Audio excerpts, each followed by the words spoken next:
हर भारतीय 15 अगस्त के इस खास दिन को स्वतंत्रता दिवस के तौर पर बड़ी धूमधाम एवं उत्साह के साथ मनाता आ रहा है। 15 अगस्त 1947 के दिन भारत ने एक नए युग में प्रवेश किया था। एक युग समाप्त हो रहा था और राष्ट्र की मां को अभिव्यक्ति मिली थी। यह वो दिन था जब 200 साल तक ब्रिटिश उपनिवेशवाद का दंश झेलने के बाद हमारा देश भारत आज़ाद हुआ था। अंग्रेजों की 200 साल की दासता के बाद देश आर्थिक रूप से लगभग जर्जर अवस्था में पहुंच गया था। ऐसे में 15 अगस्त का दिन भारतवासियों के लिए आज़ादी के बाद 8 दशकों में हासिल हुई अपनी उपलब्धियों पर गौरवान्वित होने का दिन है। आज आज़ाद मुल्क के पलों को उत्साह और उमंग के साथ महसूस करने का दिन है। स्वतंत्रता दिवस के उपलक्ष्य पर स्कूलों व कॉलेजों में पोस्टर मेकिंग, लेख प्रतियोगिताएं और भाषण मुकाबले करवाए जाते हैं।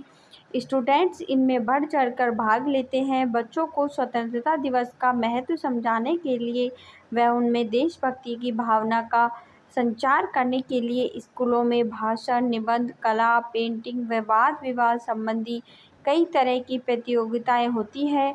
15 अगस्त 1947 का दिन भारत के इतिहास और हर भारतीय नागरिक के लिए सबसे अहम दिन है। यही वह दिन है जब पहली बार भारत के लोगों ने एक आज़ाद देश में सांस लेना शुरू किया। आज हमारे देश को अंग्रेजों की 200 सालों की गुलामी से मुक्ति मिली। यह ऐतिहासिक दिन है और हमारे देशवासियों के बीच देश प्रेम, समर्पण और एकता का प्रतीक है।